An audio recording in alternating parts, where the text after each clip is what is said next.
of their living faith and their very existence.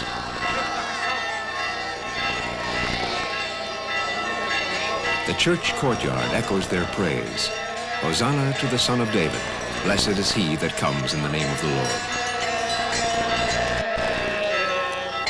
In procession, they accompany their bishop, Athanasius, who carries high the gifts of sacrifice.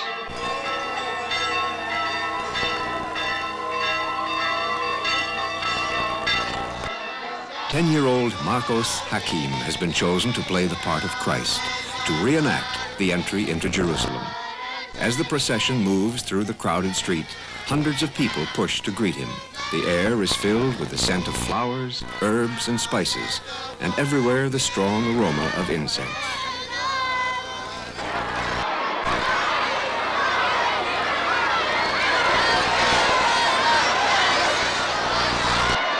The climax of the day is the blessing of the palms. The faithful have gathered in the church courtyard. From a neighboring rooftop, Bishop Athanasius throws holy water onto the waving branches below.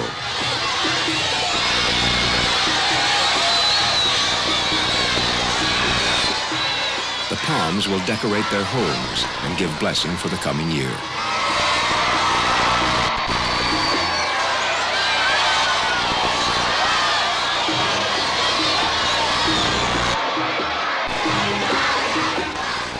With each shower of holy water, the crowd shouts for more. We want water, we want water, they roar, as the water splashes and the dust rises. We want water.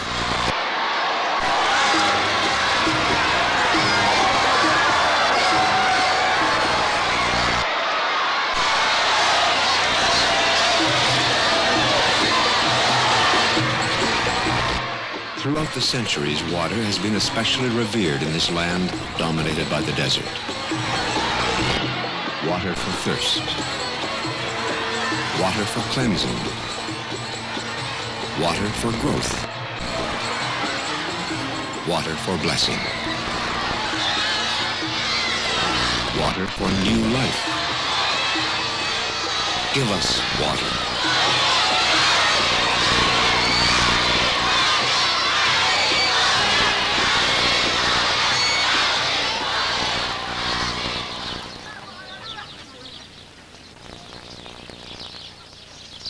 Modern dams now regulate the river's flow, but all along the Nile Valley, ancient means of irrigation persist. Ingenious tools and methods pictured in pharaonic tombs are used today to raise the life-giving water into the fields.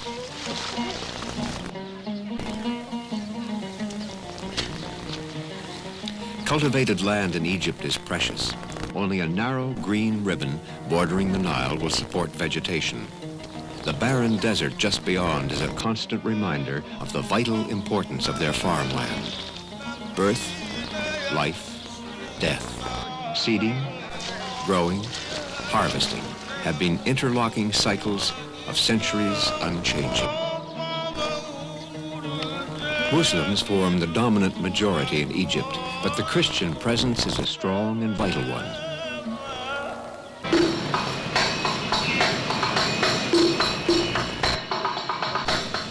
Churches and mosques face one another on many streets.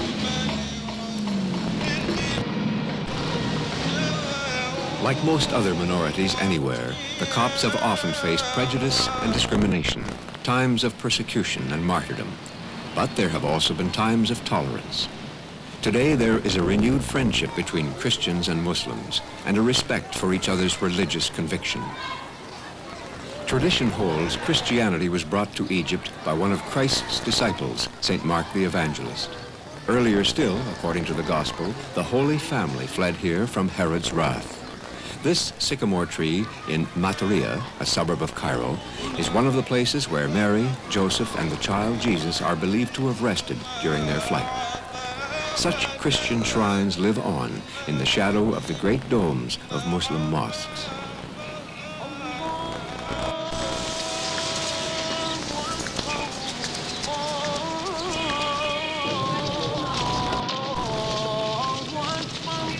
Everywhere, from before sunrise till sunset, 5 times a day, the muezzin calls all Muslims to prayer. There is no God but God, and Muhammad is his prophet. That call is one constant reminder that this is predominantly a country of Islam. Still, in spite of this overwhelming presence, there is much evidence of Christian life and devotion.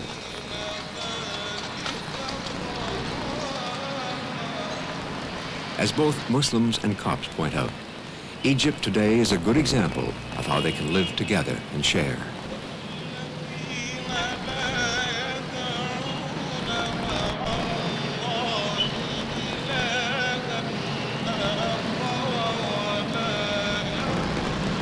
A dramatic incident in Zaytun, a suburb of Cairo, gave new encouragement to this harmony.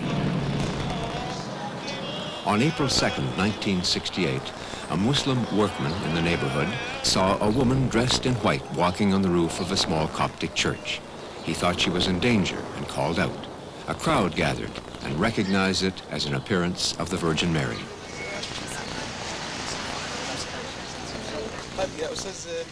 Today, people from all over the world make pilgrimages to the Church of Zaytun. They come to seek comfort and help for themselves and their families. Some claim to have been miraculously cured of lifelong diseases. Shahira Fanous once saw the apparition herself. Now she has come to ask a blessing for her forthcoming child.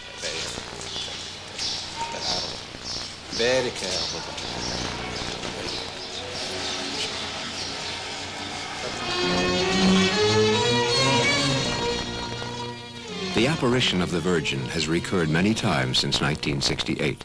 Sometimes she is standing with outstretched hands or moving slowly between the domes of the church. On certain nights, she seems to be praying. Father Boutros Gaid has seen her himself. She appeared here in this place, exact in this place. And she knelt to the cross and she blessed the crowd of the people. Here was thousands of people standing around this narrow street. This narrow street, and here was thousands of people, all awaiting the apparition of Santa Maria. And the last president, Gamal Abdel Nasser, came in this villa, was hiding, and he saw her, saw the apparition himself. And afterwards he said, leave the Christians do as they want and enjoy with the apparition of Santa Maria.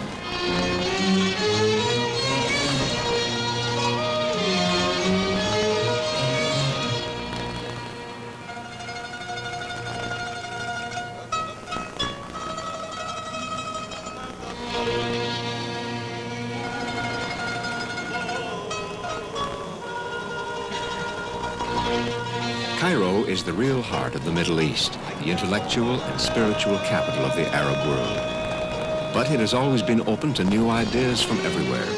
It is a real metropolis with the dynamics of both East and West in riotous tension. An atmosphere not only of live and let live, but also of lively witness and interchange, forever present in the texture of daily life.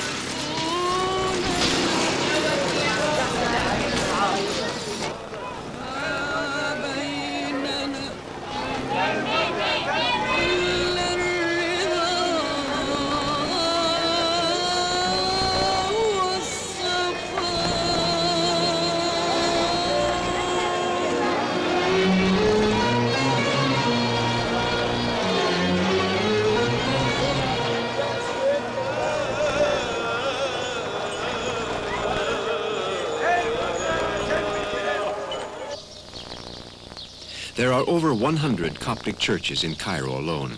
The most ancient are found in the old Christian quarter on the edge of modern Cairo. This historic center has maintained its integrity. It has changed little since these churches were built in the 3rd and 4th century. The famous Hanging Church is built upon and against the old Roman fortress walls.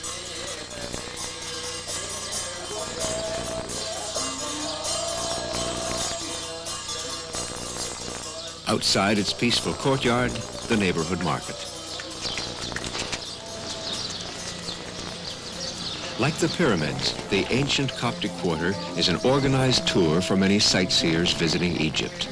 There they find not dead museums to the past, but a quarter filled with the daily life of Coptic families, the church's true communities of celebration.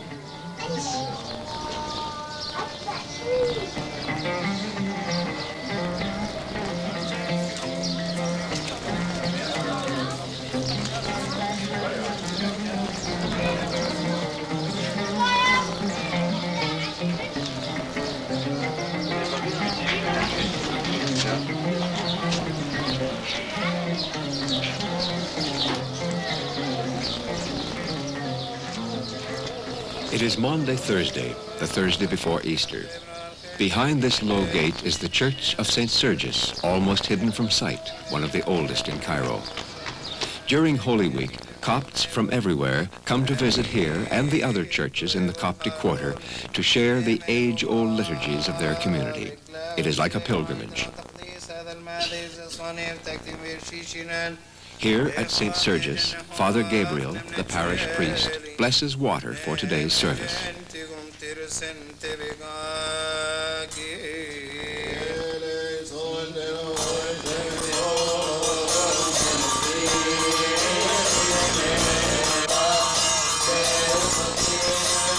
The use of symbols and triangles throughout the Coptic liturgy is an inheritance from Pharaonic Egypt. Copts trace their ancestry directly to the Egypt of early history, unlike most Muslims who have descended from the Arabs and others who spread Islam.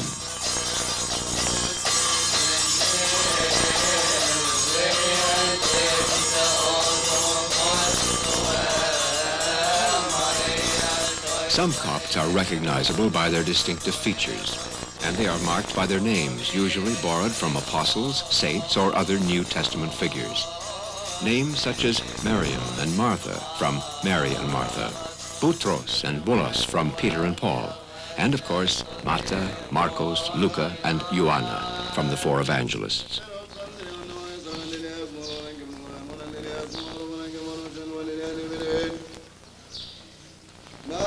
In today's liturgy, the community follows Christ's invitation. If I then, your Lord and Master, have washed your feet, ye also ought to wash one another's feet. For I have given you an example, that ye should do as I have done to you.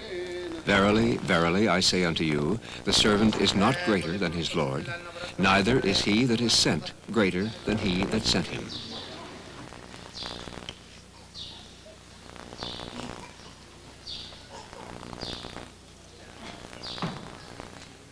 As Christ washed the feet of his disciples, the priest has symbolically washed his assistant, Father Ibrahim. He in turn performs the same ritual washing of Father Gabriel.